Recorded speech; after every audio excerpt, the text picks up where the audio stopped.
Hey y'all, and welcome back to the channel. It's your girl Just Miss J. I'm back with another video, and I decided, since I'm an educator, why not help other educators with some field trip ideas. And these are specifically for elementary school because I worked at an elementary school. So I'm going to give you some field trip ideas specifically for elementary school students and designed to be both educational and age appropriate. So number one on the list is children's museums, interactive exhibits designed for young learners. They cover topics like science, history, art, and culture in a fun, hands-on way. And most kids like those field trips. Most of the time, it'll be your grades under third who go to the children's museum, or any museum.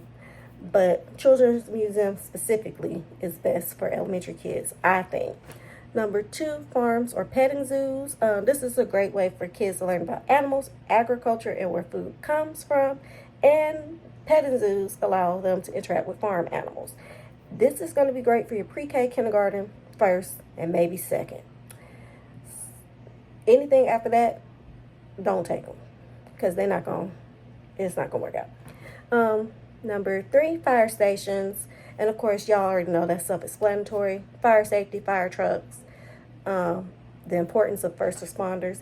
This is really popular with your pre-K, kindergarten, probably first, because kids love getting the little fire hats. If they go to the fire station sometimes, when I was in kindergarten, they let us slide down a little pole. So yeah. Number four, local parks and nature centers. These can include lessons on ecosystems, plants, wildlife, and environmental conservation. And they can take a nature walk with a guide, and that can be fun and informative. So that one stood out to me because I've never done that as a student or an educator. So I was like, I like that one. It was different. Five, theaters or puppet shows. A visit to a children's theater or a puppet show can introduce students to storytelling, performance arts, and creativity. So this would be good for your pre-K, kindergarten, or second. And definitely for second, because it has all the storytelling with the theater. It'll have all your elements of a story.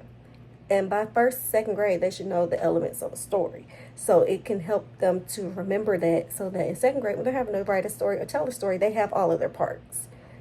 But anything higher than second grade, they're not going to like that. And there's no way to fit it to the standards if it's above it. But you probably can figure it out. 6, aquariums. We did this last year with third grade. So with aquariums, the kids explore marine life, learn about different sea creatures, and understand aquatic ecosystems through fun, interactive exhibits. I liked the aquarium when we went because I wanted to go to the aquarium anyway. I'm in Georgia, so I wanted to go to the Georgia Aquarium anyway. So it was fun. I would go back again without my students, but I would also do that field trip again with students because the students liked that field trip.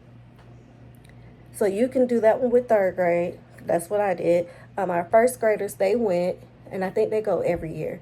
But any age group would like the aquarium. 7, zoos. This is popular. They do this with everybody. A visit to the zoo is a classic field trip where students can see animals from around the world, learn about their habitats, and understand conservation efforts. This one will be good for any science standard that works with habitats. This would be great for third grade because you get to see all the animals of the world and you get to learn about different habitats they live in. So this would work good for, in the state of Georgia, that very first unit that we did when I was in Rockdale, the habitats. This would work great for it. Or the different regions of Georgia. Zoos would be perfect for that standard. And all age groups like that will like the zoo, especially pre-K, kindergarten, first, second grade. But at our school, we would have the Atlanta Zoo come and they would bring a couple of animals. But this school year, they let them go to the zoo. But like I said, this is a classic field trip. The kids are going to love it. It works for any grade level where you're learning about habitats. it'll work for the regions of it'll work for the regions of Georgia, because you know some of the animals at the zoo, you'll see them in different regions in Georgia, but definitely for your habitats it works. 8, pumpkin patches or orchids, so that's seasonal, and you definitely only will do this field trip in the fall, especially if you went to a pumpkin patch or an apple orchid. Animals, it allows students to learn about harvest, farming, and seasonal changes. So I would only do this one with your kids under 2nd grade. So like pre-K, kindergarten.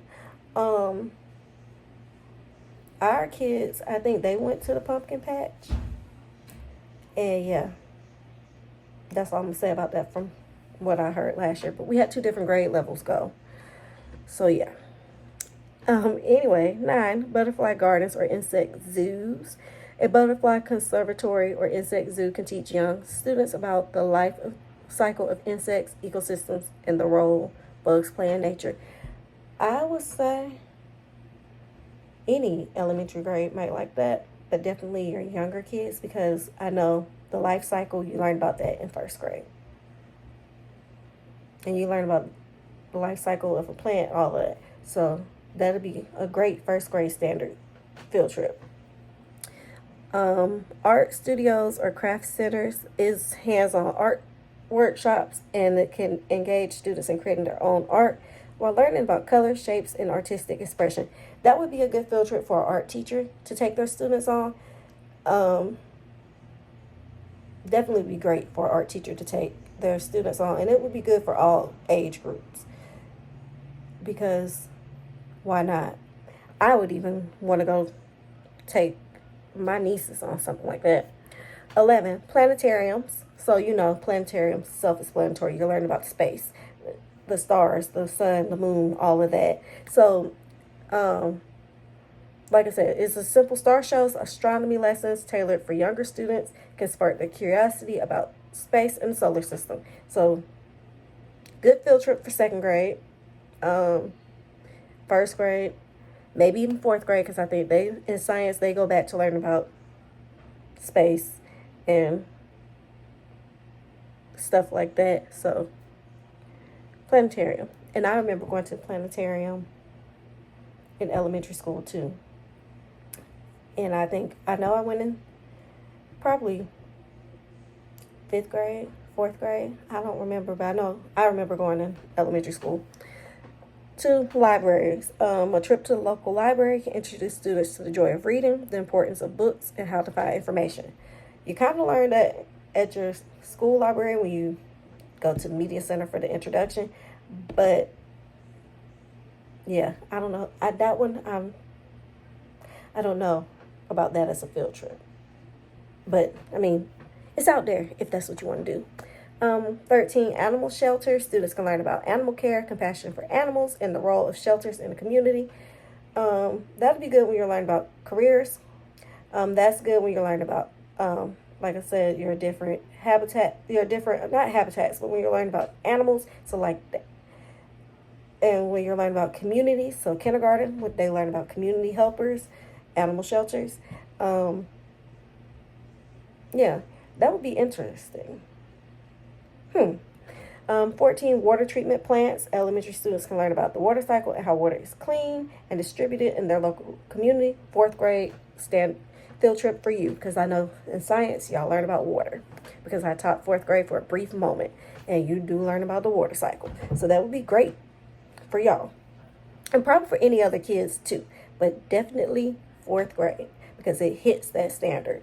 And then last, 15, local farms or gardens. So you can visit a small farm or community garden to learn about planting, growing, and harvesting vegetables. Can teach students about nutrition and biology. I have nothing for that one, but that one might be good for, like I said, that'll work for social studies. Yeah, that would be good for social studies when you're learning.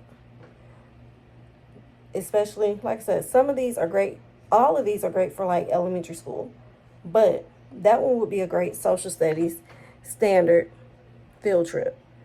So there you have some field trips for elementary school, some ideas. And like I said, these field trips, they balance fun and learning. They provide opportunities for young students to explore new environments, engage in interactive activities, and discover the world around them.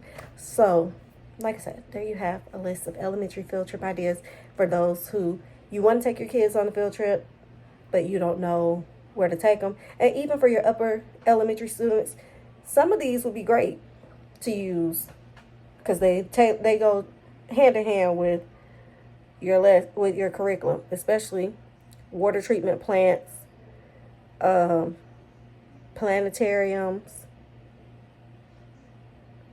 even aquariums. Like a lot of the stuff you could use. But anyway, that's all for this video. Don't forget to like, comment, and subscribe to the channel. Don't forget to hit that notification bell because I don't have a set schedule. So you never know when I'm going to post, and you might just want to be notified whenever I drop a video. Share the video with any and everyone. Also, make sure you go over to my sister's channel, Naturally Kimmy, and like, comment, and subscribe on all her videos as well. Make sure you follow her on TikTok. She made a new one. It's Naturally Kimmy, I believe. I think it's the same name, or maybe it's different. I think it's like KIDIJO 86, something like that. But she has another one. She's trying to get her following up, and you can see all of her things for her, what she posts on her YouTube. Also, go to her Instagram at Naturally Kimmy. So, yeah. Until the next video. Bye.